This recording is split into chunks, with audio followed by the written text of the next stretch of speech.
Bonjour, aujourd'hui je vous emmène dans un voyage fantastique dont vous êtes les acteurs. Imaginez-vous dans 10 000 ans. Nous avons vaincu la maladie, la vieillesse et notre technologie nous permet de faire des voyages interstellaires et d'explorer notre petite galaxie.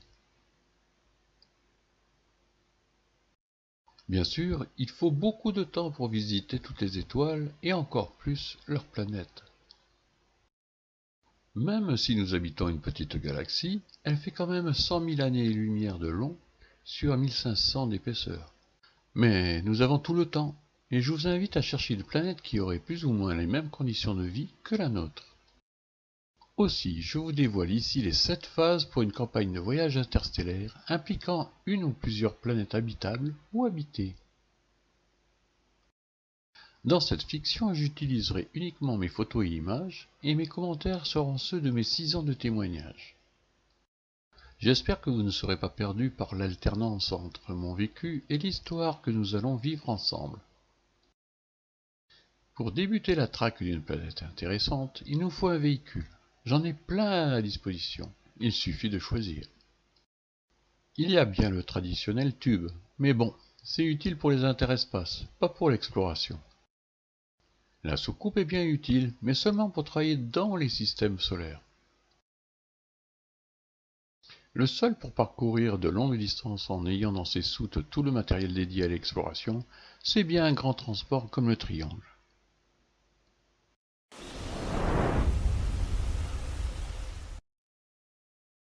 Tout d'abord, trouver un système stellaire abritant des planètes. Nous allons nous intéresser à ce système qui montre des nuages de glace l'enveloppant, signe de collision interstellaire.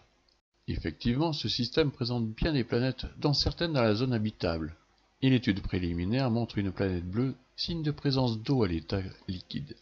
Les planètes possèdent de nombreux satellites. Nous les examinons attentivement en tant qu'emplacement éventuel de bases d'approche, à partir desquelles nous pourrons étudier les planètes afin de déceler s'il existe une vie organisée. Nous avons finalement touché le jackpot avec cette planète et son satellite. Il y a bien une vie organisée vue de loin.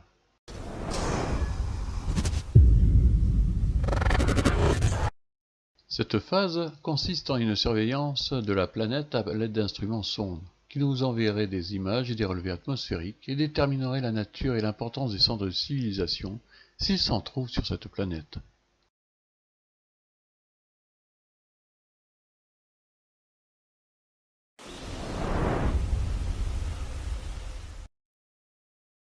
Si les résultats des sondes justifient une étude approfondie, ces types d'engins seraient remplacés par des engins plus rapides, plus manœuvrables et pourvus d'équipage. Ce ne sont pas les engins transformables suivant les missions qui nous manquent. Ainsi, nous pensons étudier les véhicules utilisés par les habitants de cette planète, mesurer les vitesses, leur propulsion, leur maniabilité, en les comparant avec les nôtres.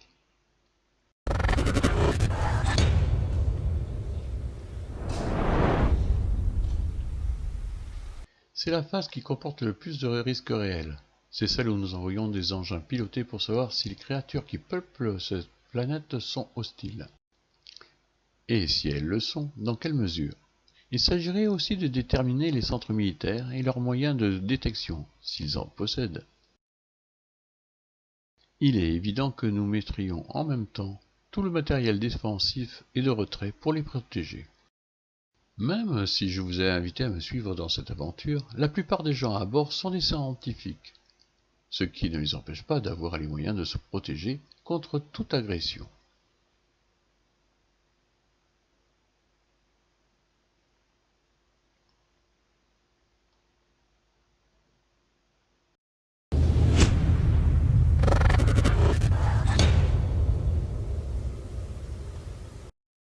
La phase 5 consiste en de brèves escales, dans des endroits isolés, pour nous procurer des spécimens. Le plus possible de plantes, d'animaux, et si possible des êtres intelligents peuplant cette planète. Si nous avons réussi au cours des phases précédentes à nous procurer les renseignements nécessaires et à leurs résultats, nous déciderons s'il faut abandonner ou passer à la phase 6 du programme. Alors la phase 6 consisterait en atterrissage et vol à basse altitude, où nos engins et leur équipage pourraient être vus mais non atteints. Ces approches seraient exécutées en des points où elles pourraient être observées par le plus grand nombre possible de spectateurs. Poursuivie avec succès, cette phase démontrerait notre existence et notre absence de hostilité, en montrant toute la panoplie de nos différents engins.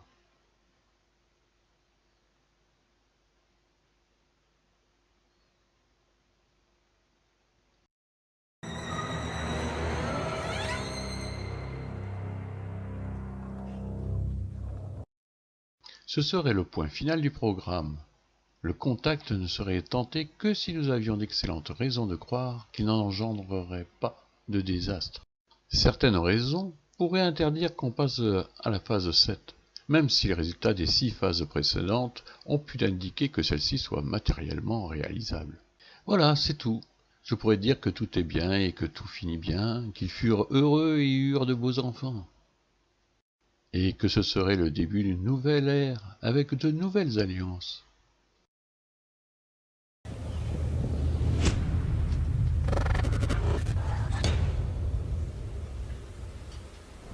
Ce que je viens de vous présenter jusqu'ici n'est pas sorti de mon cerveau. Mais il est vrai qu'avec tout ce que nous savons sur nos visiteurs, ça pourrait être notre plan dans le futur. Dernièrement, je me suis mis à lire des livres traitant d'ufologie des années 50 à 70, et je les ai comparés aux événements de ces dernières années. Et je me rends compte qu'aujourd'hui nous sommes très exactement dans le même schéma qu'à l'époque. Aussi bien dans les interactions avec ces objets inconnus que dans les réactions des gouvernements. Avec les mêmes créations de commissions, avec le même financement pour la même finalité, faire passer les objets inconnus pour des phénomènes terriens encore inconnus. Je vous montre ici un de ces excès, dire aux témoins que ce qu'ils voient n'est pas ce qu'ils croient. S'ils croient voir une vague d'objets inconnus, c'est forcément un train de satellite ou des lanternes thaïlandaises. On peut tromper les témoins que jusqu'à un certain niveau, les faire passer pour des imbéciles est la limite à ne pas franchir. Leur dire que ce qu'ils voient sont des lanternes dans un lieu où c'est impossible est du dernier ridicule. Laissez-moi vous présenter Frank Edward, un ufologue bien connu des années 1940-1960. C'est grâce à lui que je viens de vous emmener en voyage interplanétaire. Il est l'auteur de ce livre dont il tire le titre d'un mémorandum confidentiel adressé par l'inspecteur général de l'armée de l'air américaine à tous les commandants de base en décembre 1959, UFO, Serious Business. Et c'est dans ce livre-ci qu'il livrera le programme en 7 phases pour campagne de voyage interplanétaire, d'après un briefing organisé au Pentagone par 3 officiers, 2 de la marine et 1 de l'armée, et ça se passait en 1950. Alors que nous sommes à 7 ans de l'envoi du premier objet dans l'espace. Les Américains en sont encore à essayer d'envoyer et de contrôler les vols des vieux V2 allemands pour les lancer à 150 km au-dessus de White Sands.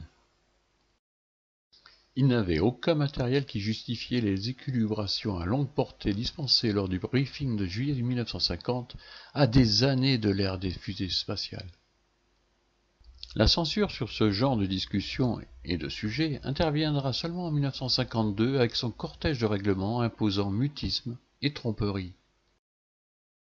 En fait, cela donne l'impression qu'ils ont étudié tous les événements sortant de l'ordinaire depuis 2000 ans, et grâce à une étude sérieuse et l'appui de scientifiques et de psychologues. Ils ont pu définir le schéma qu'utilisent ces visiteurs depuis l'Antiquité à 1950. Je ne reviendrai pas sur ce que je vous montre ici. Bien des gens ont cherché une explication plausible sans réellement la trouver. Mais juste pour le plaisir, je vous remontre cette peinture qui est accompagnée du témoignage des gens de l'époque, où 3 cylindres, contenant des sphères, se bombardent les unes les autres, finissant par s'écraser près des habitations en y mettant le feu. C'est, pourrait-on dire, le premier crash d'ovni recensé, mais qui se dissolve une fois au sol. À défaut de peindre, je photographie exactement la même chose, le tube translucide dans lequel se trouvent des géosphères, éjectés tout autour, et le soleil qui, bien sûr, n'en est pas un, mais bien un portail. L'interprétation dans un monde moderne est plus intelligible qu'au XVIe siècle. Bien entendu, je pourrais transposer toutes les gravures, lithos et autres peintures à travers les siècles avec mes propres photos ou vidéos, mais ce n'est pas ici le but recherché. Donc je vous convie maintenant dans le deuxième acte de ce reportage.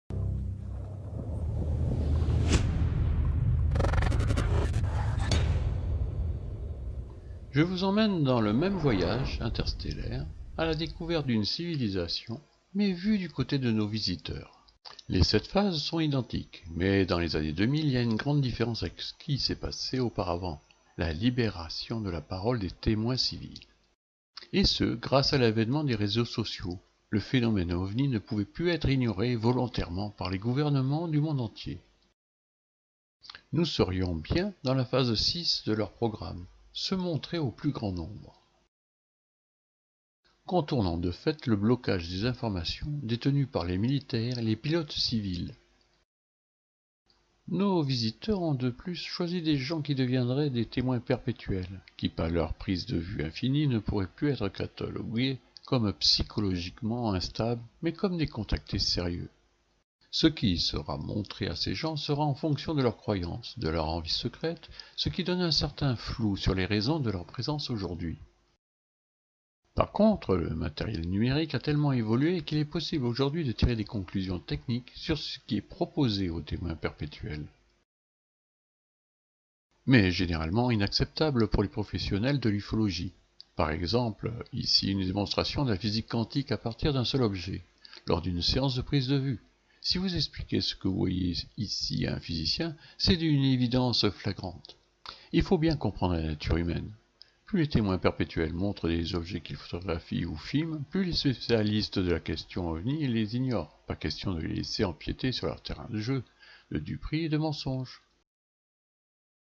Les spécialistes, avec une grande ouverture d'esprit, prétendent que des entités préviennent ces témoins de ce qu'ils doivent faire à tel moment pour voir ce qu'ils ont à leur montrer. Une sorte de télépathie, ce qui fait trembler de fureur les bien-pensants, puisque ça ne peut exister. Et pourtant, depuis 2018, la société Samsung travaille sur le contrôle d'objets domestiques uniquement par les ondes cérébrales. Rien à voir avec la télékinésie, c'est certain. Et en 2023, une IA est capable de retranscrire les images que voit un rat, une avancée majeure pour les malvoyants, car le processus est réversible. Montrer aux malvoyants ce qu'ils ne peuvent voir de leurs yeux. Alors, peut-être a-t-on enfin les réponses sur les échanges voulus ou non voulus par ces témoins. Et si les visiteurs ont une technologie supérieure à la nôtre, certains témoins pourraient avoir vu ce que les visiteurs voulaient qu'ils gardent en mémoire, mais sans jamais les déplacer. Bien entendu, ça ne s'applique pas à tous les témoins, puisque dans certains cas, c'est tout l'environnement qui bouge avec les témoins.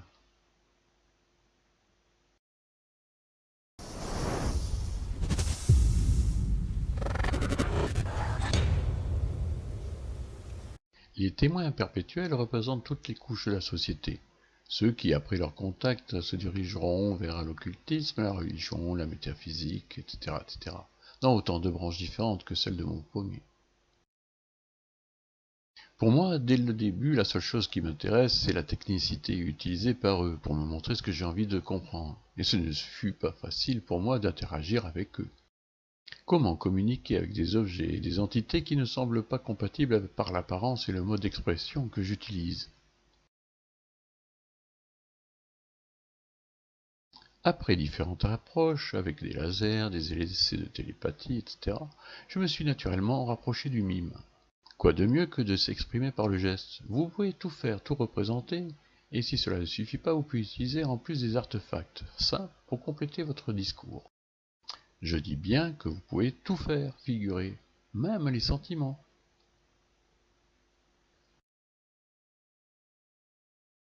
Il n'y a aucune limite dans ce que vous voulez transmettre à autrui. Vous pouvez aller dans n'importe quelle région du monde, Vous ne connaissez pas le moindre mot, et pourtant vous pouvez communiquer avec tout le monde. Tout le monde saura ce que vous voulez. Pas besoin d'apprendre des langues ou d'avoir un interprète. Même avec des souris muets, ça fonctionne. Essayez, c'est l'adopter. À vous l'ouverture vers le monde entier et ailleurs.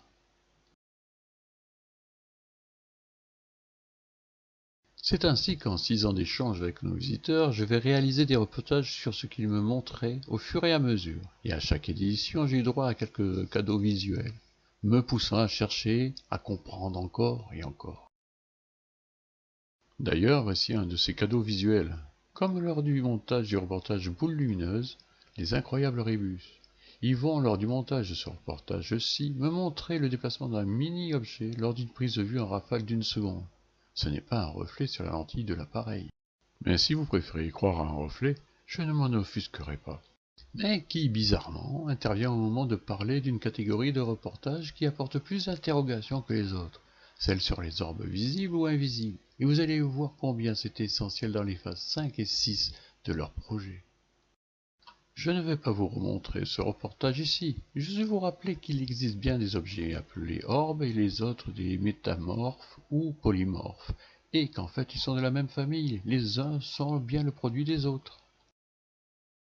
Inutile de vous rappeler aussi que dans le reportage je mets l'accent sur tout ce qui est naturel comme les insectes, comme les papillons de nuit et coléoptères, ceux qui réfléchissent la lumière des flashs. Bien que je me suis trouvé face à des situations où je n'avais pas d'explication sur la présence d'entités collées aux papillons. Au final de l'étude, les orbes et les métamorphes sont bien réels, et comme vous pouvez le constater ici au vu de la qualité de cette photo, aucune présence de poussière. Bien entendu, l'amalgame avec les poussières et les pollens sera entretenu par les sceptiques, voulant se moquer des témoins, qui à tort ou à raison verront dans leurs photos des objets venant d'autres dimensions. Je n'ai jamais mis l'accent sur les interactions que j'avais avec ces objets, ici en créant un nuage de fumée, où ils se dévoilent sous cette couleur translucide. Ils ont commencé alors à prendre des formes improbables. Ici, la présence de l'ange gardien, comme je le nomme, montre qu'il n'y a aucun bouger dans la prise de photo de cet objet rouge. Pas plus qu'il y en a ici avec ce torbe allongé, ou peut-être distendu par sa rapidité vis-à-vis de l'obturation du diaphragme de la PN. Mais par expérience, il n'y a aucun bouger ni floutage dans ce genre de photo. Ils veulent montrer ce qu'ils voient en vous. Ici, je ne peux vous montrer la photo suivante qui serait une atteinte aux mœurs et passible de sanctions pénales. Donc celle-ci est la vue de dessus de la photo suivante. À vous de vous faire une idée de ce qu'il me montre. Bien entendu, je tiens à disposition les photos cachées qui ne concernent que moi. Comme je n'ai jamais montré ces photos où les orbes et métamorphes me montrent ce que je demande, je précise évidemment qu'il n'y a aucune lumière alentour, ni trucage de ma part. Si je leur parle sous forme de mime, eux correspondent avec moi sous forme de rébus, souvent avec en toile de fond ce pommier, et qui dit pommier dit pomme. Et toutes les photos que je vais décortiquer avec vous maintenant montrent des objets positionnés ici dans les cercles rouges à 5 mètres de mon objectif. Ne vous étonnez pas de ce que je vous montre et ce que j'en déduis. Dans les rébus, il y a souvent plusieurs lectures possibles à chaque fois. Ici, nous avons 2 photos contiguës prises sur trépied à 8 secondes d'intervalle et les caractéristiques des photos sont identiques. Nous voyons bien la transformation de l'objet brillant posé sur une pomme. Les photos ne sont pas retouchées et à la même taille. La transformation montre un cortège d'êtres venant discuter avec un ange ou une fée. Attention à ce que je vous montre, la plupart de ces rébus sont en accord avec la sensibilité du témoin. Et moi, j'aime le fantastique. Avouez que ça peut être sympa, ce qu'ils peuvent me montrer par moments. Mais c'est bien un message qu'ils me transmettent, et à moi seul. Retenez bien ceci. Ces photos font partie d'une série de 18 photos tirées le 9 septembre 2018 sur une durée de 8 minutes. J'entrecoupe les prises de vue sur le pommier et l'espace au-dessus de moi, vérifiant la présence de mon ange gardien. À partir de maintenant, mes oreilles vont siffler à vos commentaires, car nous voyons ici la séparation de 2 serpents par le bout de leur queue. Et l'un d'eux est, semble-t-il, attiré par quelque chose, ressemblant à un champignon qui me fait penser à un psyllo. Ces objets sont posés sur le croisement de deux branches, toujours existantes 5 ans après. Comme pour tous ces rébus, une autre interprétation est possible. L'objet blanc pourrait être l'œuf originel, d'où est sorti le premier serpent. La photo suivante montre deux choses. La première, que les serpents et les champignons se retrouvent dans une gangue dont il est difficile d'en tirer une explication.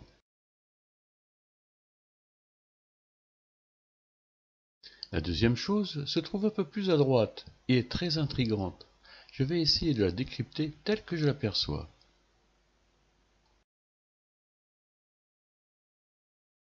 En faisant abstraction au possible pareidolie, cela ressemble à un humanoïde aux grands yeux. Une main me tend un flacon rempli d'une substance rouge. Sur la poitrine, un sigle ressemblant à un serpent. Je ne sais, je ne suis pas un bon dessinateur. Hormis la présence de l'ange gardien, il n'y a rien d'autre à décrire ici. La photo suivante est très riche en informations. 18 secondes séparent les deux photos. La forme humanoïde a disparu, tandis qu'à l'emplacement des serpents, peu d'évolution, et je n'arrive toujours pas à comprendre. Je n'arrive pas non plus à tirer quoi que ce soit de cette présence orangée. Nous avons le retour de l'ange, la fée ou le papillon luminescent, déjà vu au début de cette série. Le plus intéressant est sans conteste ce qu'il y a ici.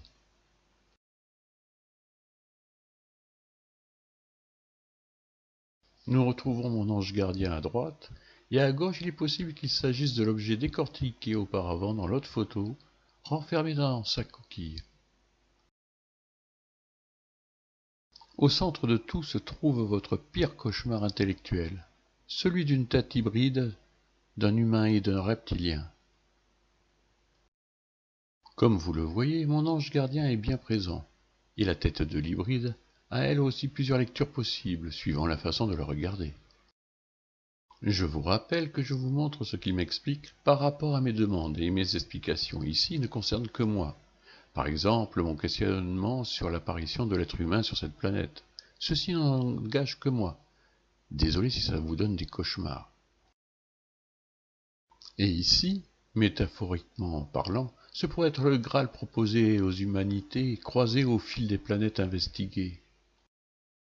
Au fait, permettez-moi de vous présenter mon ange gardien. Sans le floutage habituel, ça ne change pas trop son apparence. Il est le garant de mes prises de vue. Ici, posé sur une feuille de pommier, lui-même n'est jamais seul, comme vous pouvez le constater. Mais ce pourrait être juste une projection holographique, éditée par cet objet rouge.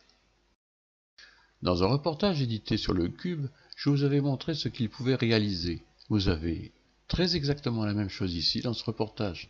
La différence est juste que j'ai le droit à des images en couleur. C'est plus sympa.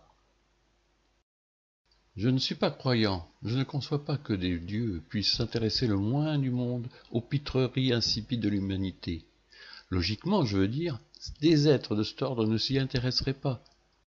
Mais peut-être existe-t-il une force aspirant au bien, née de l'union de nos esprits inconscients, et qui devient une puissance indépendante, plus grande que la somme de ses composants. Peut-être, étant immatérielle, n'est-elle pas tributaire du temps.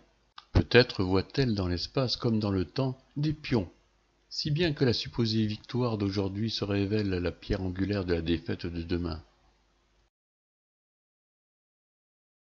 Et c'est peut-être ce qui est arrivé à une race antérieure à l'arrivée des hominidés sur cette planète, chassés par leurs créateurs, mais qui ont voulu reconquérir à plusieurs occasions, mais trop en avance technologiquement parlant, d'où l'incompréhension entre les deux peuples, notamment le 5 août 1608. La seigneurie fit tirer quelques coups de canon pour tenter de les faire partir de ce lieu, et on leur tira dessus quelques 800 coups de canon, mais en vain, car ils ne furent nullement effrayés. La description des êtres pilotant les machines est particulièrement remarquable. Les uns avaient l'apparence humaine, avec des bras semblant couverts d'écailles, et tenant dans chacune de leurs mains deux horribles serpents volants, qui leur entortillaient les bras. D'autres avaient des corps d'apparence humaine, couverts d'écailles, mais dont la tête était comme celle d'un dragon. Depuis la côte de Nice et tout le côté de la Provence, tant du côté de la mer que de la terre, on a pu voir pleuvoir du sang naturel qui courait et tachait de rougir les feuilles et les fruits des arbres. À Toulon, la plupart des maisons étaient tachées du dit sang sur le toit. Le pavé de l'église paroissiale du dit lieu, à la sortie de la messe, fut vu pisser le cornet de véritable sang naturel. Ce que tient dans sa main ce être pourrait être bien ce sang divin décrit dans ses témoignages, en cette année 1608. Bien entendu, je ne fais que le rapprochement entre mes photos et le témoignage de milliers de personnes en 1608. Je vous laisse le choix d'y croire ou pas. Je ne suis que le pion qui fait le rapprochement entre toutes ces histoires. Je vous rappelle encore une fois que j'essaie seulement de comprendre le rébus qui m'est destiné, et que mes propos ne doivent pas être pris au pied de la lettre. Plusieurs transcriptions peuvent y être appliquées, c'est suivant la sensibilité de chacun. Mais avouez que j'ai une vie extraordinaire, non ?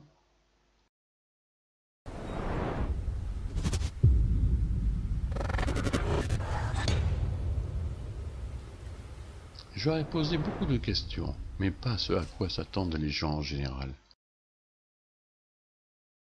Et c'est vrai que l'origine de notre vie sur cette planète m'interroge bien souvent, ne faisant surtout pas confiance aux certitudes des anthropologues. Mes questions tournent souvent sur la technicité qu'ils utilisent, notamment sur leur intervention sur les batteries de voitures, de contrôle des commandes des avions, mais aussi sur celui des appareils de photo. Par exemple, ici, comment réussissent-ils à empiler les images les unes sur les autres sur ma carte mémoire? J'aurais le logiciel qui le permettrait, ça me demanderait beaucoup d'efforts. Mais avouez que l'image finale a du style, elle répond naïvement à nos origines communes. Nous sommes tous de la poussière d'étoiles. J'ai fait des demandes pour le moins assez curieuses. Comment étaient fabriqués les ovnis? Mais ils ont répondu à leur manière, même si ça défrise la plupart des gens. Je ne vais pas vous présenter ici tout ce que j'ai demandé, certaines choses seraient incompréhensibles. Ici, une soucoupe volante rouge. Les gens en général font une fixation sur la raison du floutage des objets photographiés, mais dès qu'on leur en montre des très clairs, ça devient impossible, car ça ne peut exister. Et plus je montrerai des détails de ces objets, en expliquant comment ça fonctionne, plus le refus d'y croire s'accentuera. C'est ça la nature humaine. Mais revenons-en à la phase 6 du contact, où comment les témoins se sentent obligés de sortir voir ce qu'il se passe de jour ou de nuit, comme interpellés depuis une direction bien précise. Même si je montre notre évolution technologique dans le domaine de la maîtrise des ondes cérébrales, et que nos visiteurs ont la même, avec quelques milliers d'années d'avance, beaucoup de gens préféreront croire à des entités venant d'autres mondes, leur dire « viens voir ici et fais cela ». Lors de mon premier contact, j'ai conclu un pacte avec eux. Je leur ai dit qu'ils pouvaient entrer chez moi pour m'étudier, en contrepartie qu'ils me montrent ce qui m'intéresse chez eux. Ce n'est pas si facile que ça, de se faire comprendre avec justesse. Là, ils m'ont pris au mot près. Si vous avez pris le temps de lire les informations techniques de prise de vue, on ne peut pas confondre avec un luminaire. Cet objet se trouve à 1 mètre de moi. Vous pouvez admirer les détails très fins de ce que vous pourriez confondre avec une corolle. Et vous pouvez voir son déplacement. Et son déplacement l'emmène à se loger sur mon nerf optique. Ça pique un peu pendant quelques secondes. Je ne pensais pas qu'ils feraient ça. Ils vont voir ce que je vois, mais aussi me montrent des choses qui me semblent réelles, mais que je ne peux pas photographier, même si je le fais. Vous vous doutez bien que jamais je ne vous aurais parlé de cette interaction avec eux pour ne pas passer pour plus cinglé que je ne le suis, si je n'avais pas suivi les évolutions technologiques neuronales bien terrestres et qui vont nous faire entrer dans un nouveau paradigme d'ici la fin du siècle. La vision optique occupe 1/3 du cortex et a accès à l'ensemble du cerveau. Quoi de mieux pour un vecteur de s'implanter grâce au nerf optique à cet endroit et recevoir des commandes et d'émettre des résultats. Donc d'échanger des informations dans les deux sens, c'est qui peut faire froid dans le dos quand on y réfléchit un peu. La durée de vie de ces implants n'est pas longue, mais finit par se détruire sous forme de poussière cristalline au coin des yeux. D'autres sortes d'implants ressortent par la peau, sous différentes formes. Il n'y a pas grand-chose à en tirer ici, juste que ça mesure 2 mm et que ça n'a aucun intérêt pour moi. C'est de l'expérimentation, donc poubelle. Tout ce que je viens de vous montrer est bien la grande différence entre l'analyse de ce voyage dans cette phase des années 50 et celle des années 2000. Les gens étaient beaucoup plus instruits et libres de partager leurs informations sur le phénomène OVNI.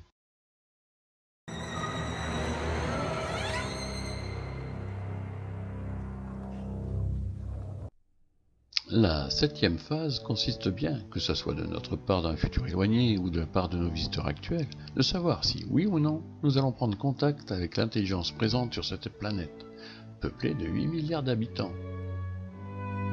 Ces habitants répartis dans un nombre considérable de pays, si différents les uns des autres, parlant dans autant de langues, elles aussi très différentes. Mais alors, que dire de toutes ces religions? Pour toutes ces indications, il apparaît maintenant que notre choix du contact est restreint. Il est hors de question d'atterrir sur cette planète sans déclencher de guerre entre eux. La seule solution serait de prendre contact physique avec eux uniquement dans l'espace, mais actuellement ce serait impossible du fait de la trop grande proximité de leur station spatiale vis-à-vis de leur planète, à portée de leurs propres moyens de destruction. À l'évidence, la meilleure solution est de prendre contact avec eux une fois une station satellisée autour de la Lune. Et encore mieux, s'ils installent une station sur leur satellite, ce qui permettrait un contact avec les peuples les plus avancés technologiquement parlant. Il faut avoir la certitude que le contact aura lieu avec le plus grand nombre d'entités différentes de cette planète. Il n'est pas question de mettre en porte-à-faux tel pays au détriment des autres. Alors seulement, et à ce moment-là, nous pourrions prendre contact avec les habitants de cette planète, où nos différences physiques et psychiques ne seraient plus un frein.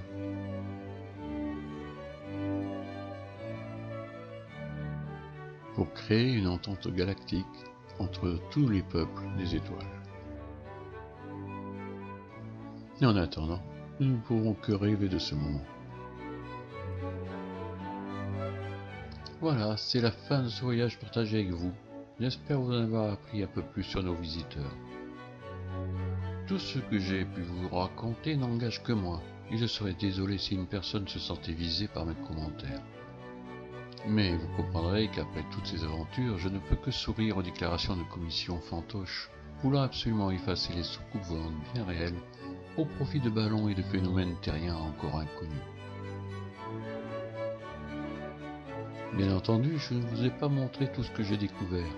La suite sera dévoilée peut-être dans un futur opus.